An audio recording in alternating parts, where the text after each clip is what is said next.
अस्सलामुअलैकुम students second year की inorganic chemistry हम डिस्कस कर रहे हैं।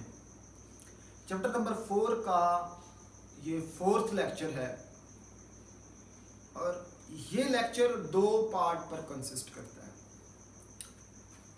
इसका जो पहले हिस्सा मैंने आपको डिस्कस किया था वो सेकंड पार्ट था और ये फर्स्ट पार्ट है। सेकंड पार्ट में हमने सल्फ्यूरिक एसिड के रिएक्शंस, उसके सारे रिएक्शंस डिटेल के साथ डिस्कस किए थे और पार्ट 1 में हम सल्फ्यूरिक एसिड की प्रिपरेशन डिस्कस कर रहे हैं। As you know, sulphuric acid is king of chemicals. अगर हम किसी भी कंट्री की इंडस्ट्री की प्रोग्रेस चेक करना चाहते हैं ना, हम उसमें सल्फ्यूरिक एसिड की कंजप्शन का अंदाज़ा लगाते हैं। अगर कोई इंडस्ट्री ज़्यादा से ज़्यादा सल्फ्यूरिक एसिड को कंज्यूम कर रही है तो इसका मतलब उसका ग्रोथ रेट अप है, क्योंकि ये ऐसा केमिकल है जो बहुत सारे केमिकल्स को जनरेट करने के लिए यूज़ होता है। सल्फ्यूरिक एसिड को हम आज प्रिपेयर करेंगे कॉन्टैक्ट प्रोसेस के थ्रू। इसको फर्स्ट टाइम एक Muslim scientist Jabir bin Hayyan ने 8th सेंचुरी में डिस्कस किया था। 8वीं सदी में जो है वो डिस्कवर किया था। इसको हम ऑयल ऑफ विट्रियोल भी बोलते हैं, since it was prepared from green vitriol, ferrous sulphate, heptahydrate. आपको नजर आ रहा होगा, इसको हम ग्रीन विट्रियोल बोलते हैं। जब से सल्फ्यूरिक एसिड को यहां से प्रिपेयर किया तो इसके नाम की बेस पर, इसकी डिस्टिलेशन से बनाते हैं, इसके नाम की बेस पर सल्फ्यूरिक एसिड को ऑयल ऑफ विट्रियोल भी बोलते हैं। आज का हमारा जो डिस्कशन है वो कॉन्टैक्ट प्रोसेस पर है। कनीच ने इसको बनाया था जर्मनी। इसको नीच नहीं बोलना, बहुत अच्छा बंदा है, बहुत बड़ा काम कर गया है, तो इसको नीच नहीं बोलना प्यारे बच्चों। इसका नाम क्या है जी? कनीच। इन जर्मनी में इसने ये कॉन्टैक्ट प्रोसेस दिया। तो आज हम इस सारे प्रोसेस को डिस्कस करने लगे हैं। सो गेट रेडी। अच्छा, इसके ना आपको ढेर सारे चैम्बर्स नजर आ रहे होंगे, 1 2 3 4 5 6 7 8, इतने ज्यादा चैम्बर्स आपको याद कैसे रहेंगे? इसके लिए मैंने आपके लिए 1-2 निमोनिक बनाए हैं। आप इनको फॉलो करेंगे, बड़े मजे के हैं, तो आप इनको इजीली याद रख पाएंगे। तो जो पहला निमोनिक है आपके लिए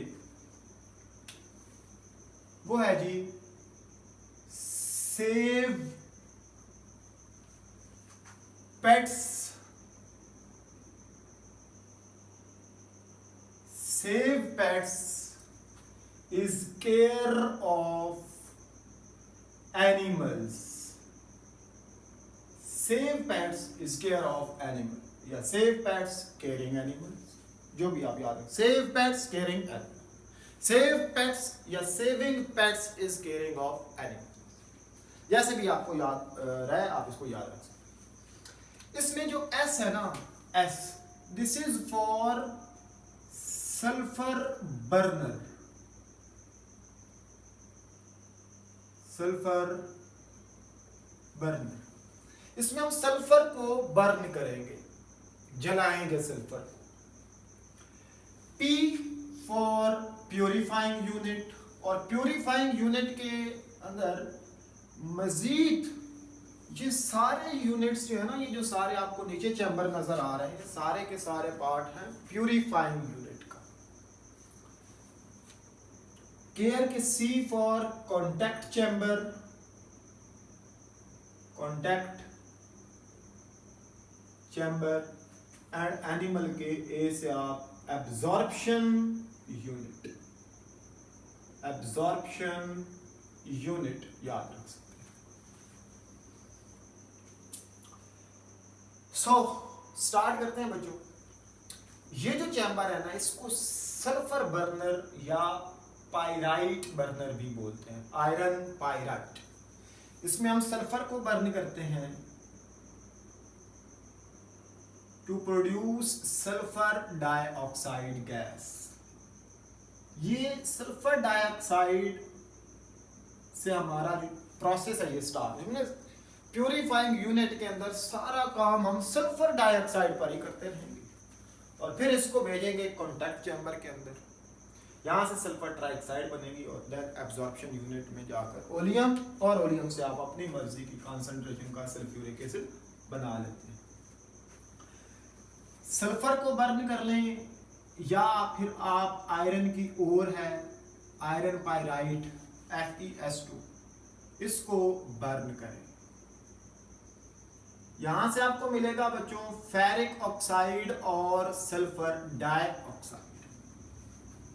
अब इसको हम बैलेंस करें तो बैलेंसिंग इसकी बड़ी आसान है, थोड़ी ध्यान से देखिएगा। यहाँ पे आयरन 2 है तो मैंने ये आयरन को 2 से मल्टीप्लाई कर दिया, समझते जाइएगा। आयरन बराबर हो गए, सल्फर देखें कितने हैं जी 2 है, तो यहाँ पर सल्फर को मैंने 2 से मल्टीप्लाई कर दिया। अभी मैं इसी हिसाब से भी देखना आपने। अब मैंने आयरन को भी बैलेंस कर दिया, सल्फर को भी, सॉरी सल्फर 4 हैं इधर तो 4 से मल्टीप्लाई करना होगा। सल्फर को भी बैलेंस कर दिया। अब बारी है ऑक्सीजन की। ऑक्सीजन कितने हैं इधर 4 2s are 8 + 3 11, तो इधर आप 11/2 लिख दें, ऑक्सीजन बराबर होगा। आप ये बैलेंसिंग यूज कर सकते हैं या आप इस फ्रैक्शन से अवॉइड करना चाहें तो आप पूरी इक्वेशन को 2 से मल्टीप्लाई करते हैं। अगर मैं पूरी इक्वेशन को 2 से मल्टीप्लाई कर दूं तो यहाँ पे 4 आयरन पाइराइट हो जाएगा, यहाँ पे क्या बच जाएगा 11 बच जाएगा, और यहाँ पे क्या आ जाएगा 2 आ जाएगा, और यहाँ पे 4 2s are 8 आ जाएगा। यहाँ से इस वे से या इस वे से आप सल्फर डाइऑक्साइड प्रोड्यूस कर लेते हैं। अब याद रखिएगा बच्चों, यहाँ बनने वाली sulphur dioxide is not a pure gas, ये प्योर गैस नहीं है, इसके अंदर इम्प्योरिटीज हो सकती हैं।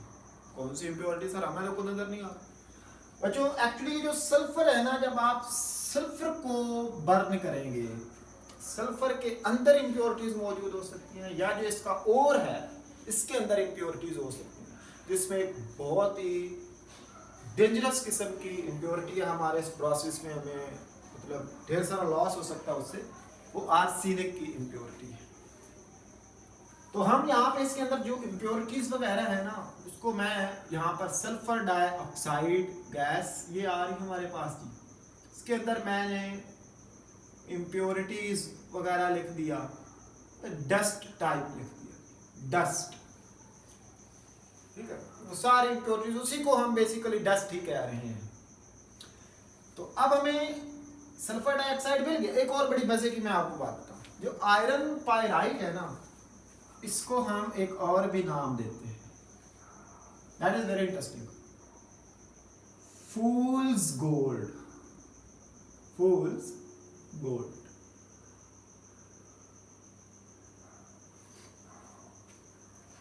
फूल्स गोल्ड, इसका कलर गोल्ड जैसा होता है। तो जो लोग 19th सेंचुरी में गालबन जब यूरोप के अंदर गोल्ड का बहुत ज़्यादा रश हुआ, तो जो लोग रिसर्च करते थे मुख्तलिफ जगहों पर जाकर गोल्ड, सिल्वर या इस तरह के जो मिनरल्स वहाँ से निकालते थे, उन्होंने कहा कि हम भी बड़ा इससे अमीर हो जाते हैं, हम भी गोल्ड ढूंढते हैं। तो वो सर्च करते करते उन्होंने कहा कि फलां, उनको किसी ने बताया कि फलां जगह पर जो है ना वो इसके मौजूद हैं, सोर्स है इसका। अब आयरन पाइराइट गोल्ड की तरह का दिखता है, तो उन्होंने जाके उसको एक्सट्रैक्ट कर लिया, बड़े खुश के हम तो बड़े अमीर हो गए। बाद में पता चला कि भाई ये तो आयरन पाइराइट है, गोल्ड है ही नहीं। तो तब से इसको ना फूल्स गोल्ड भी कहा जाता है। तो खैर ये सारी इम्प्योरिटीज यहाँ पे आ गई। अब हमें इम्प्योरिटीज प्लस सल्फर डाइऑक्साइड, हमारा जो मेन फोकस है ना वो इसको सल्फर डाइऑक्साइड को इन चीजों से प्योर करना है, प्योरीफाई करना है। तो सल्फर बर्नर के बाद हम डायरेक्ट किस में आएंगे जी, इसमें आएंगे, ये डस्ट रिमूवर इसको नाम दे रखा हमने, डस्ट रिमूवर। निमोनिक्स याद है ना, save pets and care animals. ये सल्फर बर्नर है, P से पैट्स से प्योरीफाइंग यूनिट है, C से कॉन्टैक्ट चैम्बर है और A से एब्जॉर्प्शन यूनिट है। इनके लिए भी आप याद रख सकते हैं। डिफरेंट, D से dust remover, different colours, C से कूलिंग पाइप्स, सिग्निफाइज, S से स्क्रबर, डाइवर्स, D से drawing tower and amazing, A से R सीनिक प्यूरिफायर एंड ये थिंग्स ऑलरेडी लिखा पड़ा है यहाँ पे, ये testing box. So different colours signifies diverse and amazing things. Different, D से डस्ट रिमूवर, C से कूलिंग पाइप्स, S से स्क्रबर, D से ड्राइंग टावर, A से आर्सेनिक प्यूरिफायर और T से टेस्टिंग बॉक्स। अच्छा बच्चों, ये सल्फर डाइऑक्साइड यहाँ पे आ गई है, इसमें से हमने डस्ट रिमूव करनी है डस्ट रिमूवर की मदद से। तो हम इसमें स्टीम इंजेक्ट करेंगे। अब सल्फर डाइऑक्साइड याद रखना कि sulphur dioxide is insoluble in water at high temperature. At high temperature, high temperature पर सल्फर डाइऑक्साइड वाटर में डिसॉल्व नहीं होती, तो ये एज इट इज रहेगी इसमें, जबकि बाकी जो डस्ट वगैरह है वो उसके अंदर डिसॉल्व। इसके अंदर बेसिकली फिल्टर्स लगे हुए हैं, स्टीम इंजेक्ट कर रहे हैं तो वो फिल्टर हो जाएगी गैस। यहाँ पे इम्प्योरिटीज वगैरह जो है, डस्ट वगैरह जो है वो स्टीम अपने अंदर डिसॉल्व करेगी, जबकि हमारा सल्फर डाइऑक्साइड इन कांटेक्ट रहेगा। अब इस सल्फर डाइऑक्साइड को हमने नेक्स्ट, चूंकि इसका हाई टेम्परेचर है यहाँ पे, तो इसको थोड़ा सा कूल करना बनता है। तो इसको हम अब कूल करेंगे। कूलिंग के लिए ये कूलिंग पाइप्स लगाए गए हैं, लेड के बने हुए ये पाइप्स हैं। अब सल्फर डाइऑक्साइड जब इन लेड के बने हुए पाइप से गुजरेगी ना, तो इसका टेम्परेचर तकरीबन 100 डिग्री सेल्सियस पे आ जाता है, cool up to 100 degree Celsius.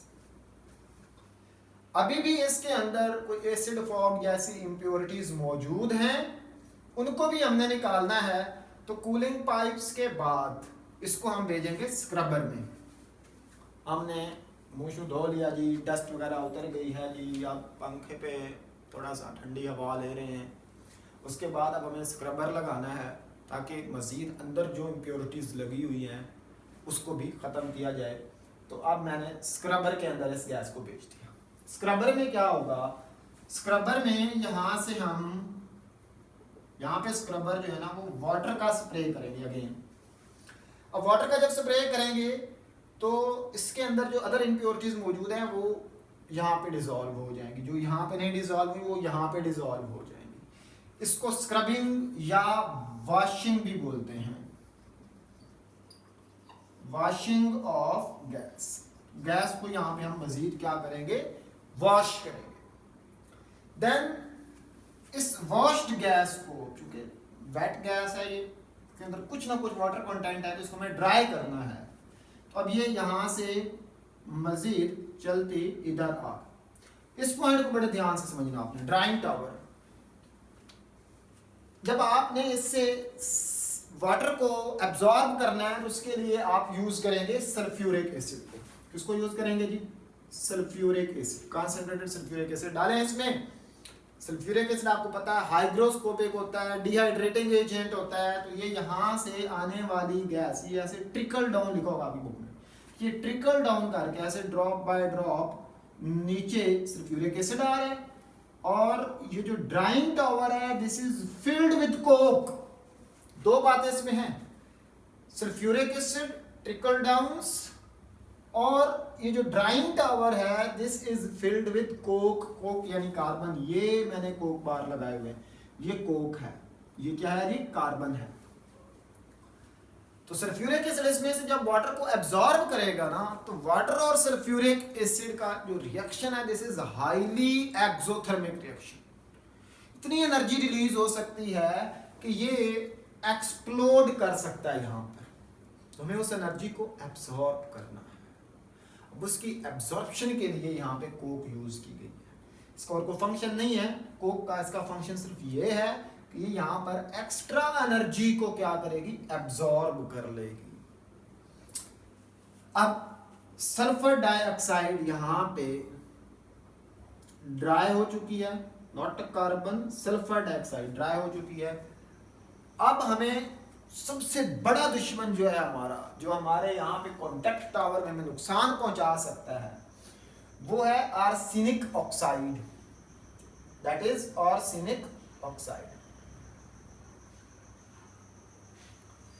Arsenic oxide जो है ना, इसको हम कैटालिटिक पॉइजन बोलते हैं, कैटालिटिक पॉइजन।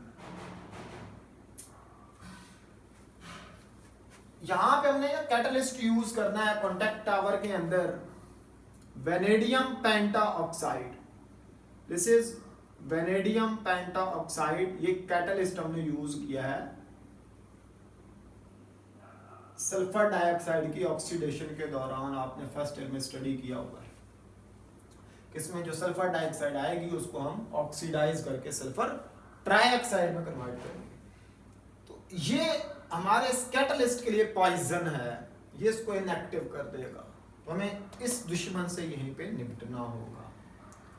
तो इसका फिर हमारे पास जो एंटीडोट है, जो इसके लिए हमारे पास आर्मी है, वो क्या है, फेरिक हाइड्रो ऑक्साइड।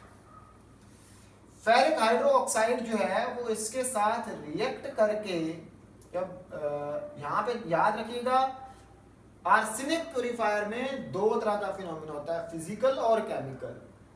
जब ये गैस यहाँ पे सल्फर डाइऑक्साइड इधर आएगी, अगर इसके अंदर आर्सेनिक ऑक्साइड मौजूद होगा तो ये यहाँ पे मैंने ना फेरिक हाइड्रोक्साइड, ये शेल्व्स हैं, this drawing tower is packed with shelves, और शेल्व्स के अंदर क्या है जी, फेरिक हाइड्रोक्साइड पड़ा हुआ है, फ्रेशली प्रिपेयर्ड फेरिक हाइड्रोक्साइड। ये फेरिक हाइड्रोक्साइड जो है ये इसको एब्जॉर्ब करता है अपनी सरफेस पर, और फिर इसके साथ ऐड करके फेरिक आर्सेनेट बनाता है, फेरिक आर्सेनेट बनाता है, जो कि एक स्टेबल कंपाउंड है। ये यहाँ पे एब्जॉर्ब हो जाएगा। अब हमने अपने इस दुश्मन से भी निपट लिया, तो अब हमें आगे चलना है जी। अब गैस इस तरफ आएगी, this is called testing box. यहाँ पे हम टेस्ट करें, ये लास्ट स्क्रीनिंग है, यहाँ से हम चेक करेंगे कि क्या गैस कंप्लीटली प्योरीफाई हो चुकी है या नहीं। ये बेसिकली एक ग्लास बना हुआ चैम्बर कह लें आप, इसमें हम ना लाइट बीम जो है उसको पास करते हैं। जिस तरह कमरे में जब लाइट आती है, कमरे में अंधेरा होता है और सनलाइट आपने अक्सर देखा होगा, अगर वेंटिलेटर से रोशनदान से अंदर आ रही तो उसके रास्ते में जितनी भी डस्ट पार्टिकल्स हैं वो आपको नज़र आ रहे होते हैं। तो बिल्कुल इसी तरह से जब ये सल्फर डाइऑक्साइड गैस इधर आएगी और इसके ऊपर लाइट बीम हम फाल करेंगे, तो अगर इसमें पार्टिकल्स होंगे तो वो इल्यूमिनेट हो जाएंगे, वो पार्टिकल आपको दिखेंगे। अगर ये पार्टिकल आपको दिख रहे हैं तो इसका मतलब gas is not purified yet. हम क्या करेंगे, फिर हम इसको रखेंगे क्लोज, इसको करेंगे ओपन और गैस को दोबारा भेज देंगे, कहाँ भेज, डस्ट रिमूवर। चलो भाई इसकी दोबारा से प्रोसेस, फिर देखो फिर नजर आए फिर से भेज दो, फिर देखो फिर नजर आए फिर से भेज दो। जब यहाँ पे आपको क्लियर मिलेगा कि अब आपको कोई पार्टिकल उसमें नजर नहीं आ रहा, तो इसको बंद रखना है फिर, और इसको किधर भेज देना है, सल्फर डाइऑक्साइड को इधर। तो बेटा प्यूरिफाइंग यूनिट के अंदर आपने क्या क्या देखा, प्यूरिफाइंग यूनिट के अंदर आपने यहाँ से आने वाली सल्फर बर्नर से आने वाली या आयरन पाइराइट बर्नर से आने वाली सल्फर डाइऑक्साइड में मौजूद डस्ट को रिमूव किया, डस्ट रिमूवर की मदद से। इसमें स्टीम इंजेक्ट करेंगे, डस्ट रिमूव हो जाएगी। फिर हमने इसको कूलिंग पाइप से पास किया, यहाँ पे ये ठंडी होगी गैस, 100 तक आ जाएगा टेम्परेचर। फिर इसको स्क्रबर में गुजारा, मजीद इम्प्योरिटीज इसकी रिमूव हुई। फिर इसको ड्राइंग टावर में डालेंगे। स्क्रबर के अंदर आपने वाटर का स्प्रे करना है। ड्राइंग टावर में आप सल्फ्यूरिक एसिड को ट्रिकल डाउन करवाते हैं। इसके अंदर ये कोक के बार लगे हुए हैं, इनका काम क्या है कि ये जो सल्फ्यूरिक एसिड और वाटर का रिएक्शन है वो हाईली एक्सोथर्मिक होता है, बहुत ज़्यादा एनर्जी रिलीज होगी, तो ये उस एनर्जी को एब्जॉर्ब करेगा ताकि कोई एक्सप्लोजन ना हो। फिर ये मजीद आगे चलेगी, यहाँ पे हमें अपना आर्सेनिक ऑक्साइड की इम्प्योरिटी को ख़त्म करना है। तो ये शेल्व्स हैं, इन शेल्व्स पर फ्रेशली प्रिपेयर्ड फेरिक हाइड्रोक्साइड रखा है हमने, तो अब यहाँ पे फेरिक हाइड्रोक्साइड आर्सेनिक ऑक्साइड के साथ रिएक्ट फरमाएगा और क्या करेगा जी, फेरिक आर्सेनेट बना देगा, क्योंकि एक स्टेबल कंपाउंड है। यहाँ पे हमारे पास आर्सेनिक इम्प्योरिटी खत्म होगा। अब हमें चेक करना है आगे टेस्टिंग बॉक्स में, अगर यहाँ पे कोई पार्टिकल आपको नजर नहीं आया तो आप गैस को आगे भेज देंगे। अब यहाँ पे हमारा नेक्स्ट काम शुरू होता है। ये पहला फंक्शन था, ये हमारा सारा ये दूसरे नंबर पर काम आता है, पार्ट 2 है, और ये हमारा पार्ट 3 है। अब यहाँ पे ये जो सल्फर डाइऑक्साइड आएगी, इसकी आपने ऑक्सीडेशन करवानी है, इसको ऑक्सीडाइज करना है, इसको ऑक्सीजन देंगे प्योर, और ये बन जाएगा जी सल्फर ट्राइऑक्साइड। ये रिएक्शन आपने पढ़ा है कि रिवर्सिबल रिएक्शन होता है, लेकिन इसको फॉरवर्ड रिएक्शन में रखने के लिए ये चूंकि एक्सोथर्मिक रिएक्शन होता है, ये भी क्या है, एक्सोथर्मिक,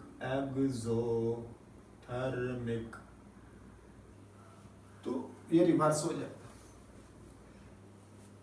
अच्छा, ये रिवर्सिबल है, इसको फॉरवर्ड में रखने के लिए, या यहाँ से आप यूं कह लें कि सल्फर ट्राइऑक्साइड का ज्यादा यील्ड लेने के लिए एक तो आप यूज करेंगे कैटलिस्ट, और आप क्या करेंगे, इसका टेम्परेचर जो है वो 400 से 500 डिग्री सेल्सियस के दरमियान रखेंगे, और तीसरे नंबर पर आप इसका 1 एटमॉस्फेयर तक प्रेशर रखेंगे। इससे आपको मैक्सिमम यील्ड सल्फर ट्राइऑक्साइड की मिलेगी और रिएक्शन फॉरवर्ड में रहेगा। अब सल्फर ट्राइऑक्साइड को आपने यहाँ से इधर भेजना है आगे एब्जॉर्प्शन यूनिट में। ये कांटेक्ट हुआ इसमें सल्फर ट्राइऑक्साइड का, सल्फर डाइऑक्साइड का ऑक्सीजन के साथ, और सल्फर ट्राइऑक्साइड बना। फिर इस सल्फर ट्राइऑक्साइड को हमने यहाँ पर भेज दिया। This is absorption unit. यहाँ मौजूद सल्फर ट्राइऑक्साइड को आप 98% सल्फ्यूरिक एसिड से ट्रीट करवाएंगे।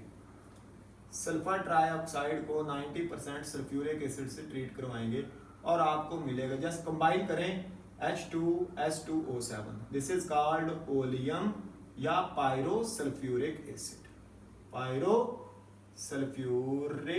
एसिड। ये लिक्विड है और बहुत ही विस्कस लिक्विड होता है। अब ये देखें एंड पे पहुंच गए, दिल पे आ गए। अब क्या है जी, ये जो ओलियम साहब हैं H2S2O7, इसमें आप एडिक्वेट अमाउंट ऑफ वाटर डालकर सल्फ्यूरिक एसिड लेंगे, जिस कंसंट्रेशन का आपने बनाना हो, तो 100% इस प्रोसेस में आपको सल्फ्यूरिक एसिड मिलेगा। This was all about contact process. अब बेटा एक दफा हम इसका फटाफट से जल्दी से बोल देते हैं। इसमें क्या है जी, save pets and care animals, ये मेन 4 हैं। सल्फर बर्नर है, प्यूरिफाइंग यूनिट है, कांटेक्ट है और एब्जॉर्प्शन यूनिट है। ये मेन 4 चैम्बर है। इसमें प्यूरिफाइंग यूनिट को हमने मजीद डिवाइड किया हुआ है। प्यूरिफाइंग यूनिट के अंदर चैम्बर देखें, डस्ट रिमूवर है, different colour signify diverse and amazing things. Different से डस्ट रिमूवर है, ये कूलिंग पाइप्स हैं, ये स्क्रबर है, ये डी से ड्राइंग टावर है, ए से आर्सेनिक प्यूरिफायर है, एंड टी से टेस्टिंग बॉक्स है। क्या किया आपने, यहाँ से आने वाली सल्फर डाइऑक्साइड की डस्ट रिमूव की with the help of steam, उसके बाद कूलिंग पाइप पे आ गया, 100 डिग्री सेल्सियस तक टेम्परेचर आ जाएगा, उसके बाद स्क्रबर में डालेंगे, वाटर को स्प्रे करेंगे, इसका मजीद इम्प्योरिटी सारी खत्म हो गई। उसके बाद हमने इसको ड्राई करना है with the help of sulphuric acid, और इसके अंदर ये कार्बन कोक का फंक्शन मैंने आपको बताया कि ये क्या करती है, एब्जॉर्ब एक्सेस हीट जो कहाँ से आती है, सल्फ्यूरिक एसिड और वाटर का रिएक्शन जो है ये हाईली एक्सोथर्मिक है। सल्फर डाइऑक्साइड के अंदर वाटर मौजूद, यहाँ पे ये आ रहा है ना, इसके वाटर वेपर्स आ रहे हैं साथ में। अच्छा, अब बच्चों यहाँ पे आ गए, तो दिस इज आर्सेनिक प्यूरिफायर। इसमें हमने फेरिक हाइड्रोक्साइड रखा हुआ है। फेरिक हाइड्रोक्साइड आर्सेनिक ऑक्साइड के साथ रिएक्ट करेगा और फेरिक आर्सेनेट बना देगा। देन ये टेस्टिंग बॉक्स में आ जाएगा। यहाँ पे चेक करेंगे, अगर कोई इम्प्योरिटी है तो उसको हम चेक करेंगे। अगर कोई पार्टिकल आपको यहाँ पे नज़र आता है तो आप इसको वापस भेज देंगे और दोबारा करेंगे, अदरवाइज इसको कॉन्टैक्ट चैम्बर। यहाँ पे इसकी ऑक्सीडेशन होगी, sulphur dioxide into sulphur trioxide and then absorption unit. यहाँ पे सल्फ्यूरिक एसिड डालेंगे, 98% ओलियम मिलेगा, विस्कस लिक्विड है, और वाटर डाल के इसमें एडिक्वेट अमाउंट ऑफ वाटर डालें और 100% सल्फ्यूरिक एसिड आपको मिल जाएगा। This is Shahir Imran, thank you for watching. अपना ख्याल रखिएगा और मुझे दुआओं में याद रखिएगा। अल्लाह हाफिज़।